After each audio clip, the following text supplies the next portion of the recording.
जय हिंद, वंदे मातरम, भारत माता की जय। राष्ट्रवाद की बात प्रहार के साथ आप सभी का हार्दिक स्वागत है। दोस्तों, आज मैं सनातन के बारे में चर्चा करने वाला, और मैं उम्मीद करता हूं कि पूरे देश के जितने सनातनी हैं, चाहे किसी भी दल में हो, अगर उनके अंदर सनातनी का दिल धड़कता है तो उनके लिए वीडियो को देखें और अपने से सब्सक्राइब करें, अपने दोस्तों से सब्सक्राइब करवाएं। तो अब कल परसों 27 जनवरी को महाकुंभ में सभी साधु संतों का धर्म संसद लगने वाला है, और धर्म संसद में जो सबसे बड़ी घोषणा होने वाली है कि सनातन बोर्ड का निर्माण हो। जबकि पिछले महीने में देश भर के साधु संतों ने दिल्ली में एक महामंथन किया था, और उसमें यही आवाज उठी थी कि वक्फ बोर्ड के तर्ज पर देश में सनातन बोर्ड बने, और उस सनातन बोर्ड से पूरे देश भर की मंदिरों का जीर्णोद्धार हो और उनका रखरखाव हो। और जो मंदिरों का, जो अभी तक मंदिरों पर सरकारों का आधिपत्य है, कब्जा है, कि हमारे मंदिरों का जो चढ़ावा है वो सरकारें अपने हिसाब से यूज करती है, किसी भी कम्युनिटी के लिए करती है। तो हम जैसे अभी जैसे मस्जिदों, बाजारों, मदरसों का जो इनकम है, उसका पैसा उनके बोर्ड में रहता है, वो अपने लिए खर्च करते हैं। जबकि वो तो क्या है, किस लिए खर्च करते हैं सनातनियों को पता है। क्रिश्चियन मिशनरी जितना इनके चर्चों को चढ़ावा आता है, उससे 1 रुपए का कोई टैक्स फ्री पैसा वो अपने हिसाब से अपने धर्म का प्रचार प्रसार कर रहे, हिंदुओं का धर्म परिवर्तन करा रहे।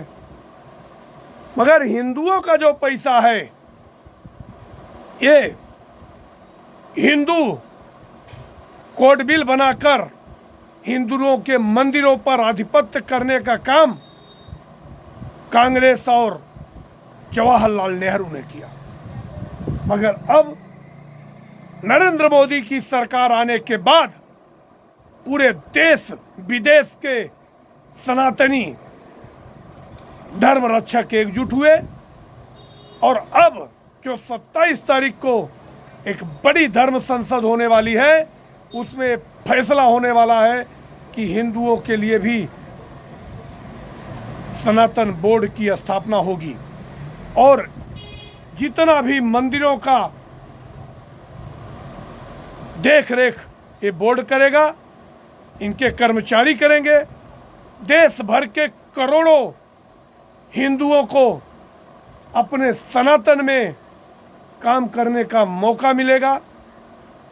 दूसरा, इसके अंतर्गत वापस गुरुकुल शुरू किए जाएंगे, और गुरुकुल परंपरा एक बार देश में शुरू हो जाए तो बलात्कार, व्यभिचार, कत्ल, लूटपाट, इन सब की मानसिकता में जरूर सुधार होगा, कमी आएगी। क्योंकि ज्ञान का विकास होगा, ज्ञान का प्रकाश गांव-गांव, गली-गली, कूच-कूच पहुंचेगी।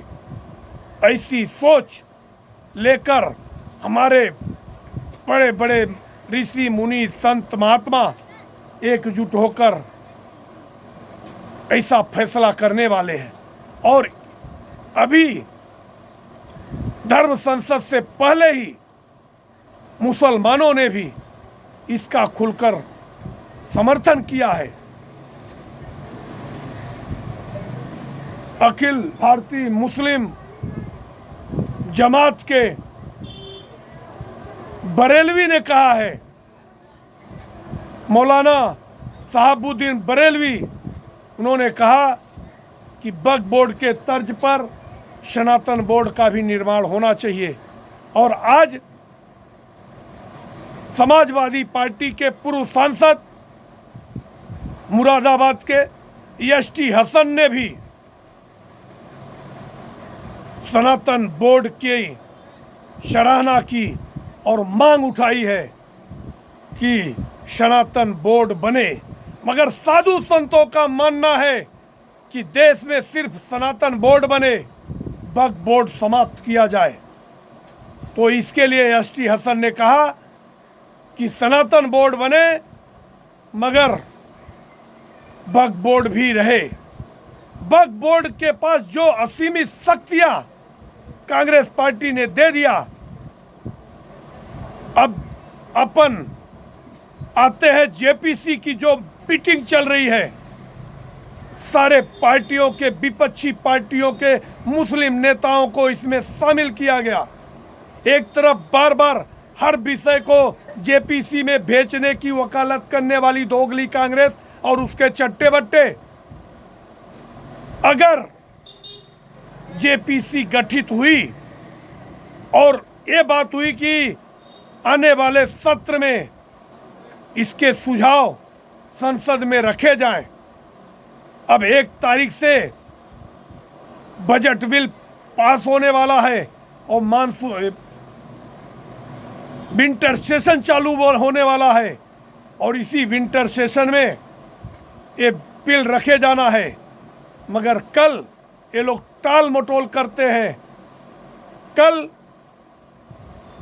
वहाँ पे जेपीसी की मीटिंग में जो उसके कमेटी चेयरमैन गठित हुए हैं श्रीमान जगदम्बिका पाल, उनको हटाए जाने की मांग कर रहे हैं। आपको बता देता हूं जगदम्बिका पाल है कौन। जीवन भर कांग्रेस पार्टी में रहे, मगर कांग्रेस पार्टी में जब उनका अवहेलना हो रहा था तो 2014 में चुनाव से पहले भारतीय जनता पार्टी ज्वाइन किए। महज 11 साल पहले भारतीय जनता पार्टी में आए हैं, जो अपने जीवन का 50 साल 55 साल दोगली कांग्रेस को दे दिया, अपना कीमती समय दे दिया। वो व्यक्ति क्या कांग्रेस के बारे में नहीं सोच सकता? मगर वो देश हित के लिए अपना कर्तव्य निर्वहन कर रहे हैं। अगर कल जैसे ही मीटिंग शुरू हुआ, ए राजा और समाजवादी पार्टी के मकबुल्ला नदवी, जो रामपुर से अभी पहली बार सांसद बने हैं, ओवैसी दोगली कांग्रेस के नेता, सब लोगों ने मीटिंग कैंसिल कर दिया। वहाँ पे गुंडागर्दी करने की बात आई। इसके लिए 10 लोगों को, उसमें से 10 सदस्यों को निष्कासित कर दिया गया, निलंबित कर दिया गया। ये लोग बार बार कहते हैं कि वक्फ बोर्ड अधिनियम बिल अगर पारित होगा तो सिर्फ हिंदुओं के, सिर्फ मुसलमानों की जमीन लेने के लिए बनाया गया है। दोस्तों, मेरा कहने का मतलब है कि तुम लोगों के कहने पर ही जेपीसी गठित हुआ, और अगर जेपीसी की मांग अगर आप लोगों को पसंद नहीं है तो अब कानून अपने हिसाब से काम करेगा। और मैं देश के बुद्धिजीवी वर्गों से अपील करना चाहता हूं कि इन लोगों की मनमानी, दादागिरी किसी प्रकार की देश में अब नहीं चल पाएगी, क्योंकि अब देश के सनातनी एकजुट हुए हैं, संगठित हुए हैं, जाग चुके हैं। और एक अपील और करना चाहता हूं कि रोज गिरगिट की तरह अरविंद केजरीवाल दिल्ली में करवटें बदल रहा है, अपना मायावी रूप दिखा रहा है। तो दिल्ली में भारतीय जनता पार्टी को एक प्रचंड बहुमत से जिताएं। वैसे भी आज एक और बड़ी घोषणा गृह मंत्री अमित शाह जी करने वाले हैं। मतलब कोई भी ऐसा मुद्दा नहीं होगा दिल्ली वालों के जनता के लिए कि जो भारतीय जनता पार्टी उसको छुए नहीं, और समाज का एक भी व्यक्ति किसी भी जाति संप्रदाय समूह से हो उसका विकास होना चाहिए। तो दोस्तों, सनातन बोर्ड के लिए हमारी जो विश्लेषण है आप लोगों को कैसी लगी, और वक्फ बोर्ड अमेंडमेंट बिल के लिए जो सरकार का प्रयास है इस पे क्या सच्चाई है, क्या आपको झूठ लगता है, आप कमेंट सेक्शन में आके अपने कमेंट करें। आप हमारे चैनल को सब्सक्राइब करें। जय हिंद, वंदे मातरम, भारत माता की जय।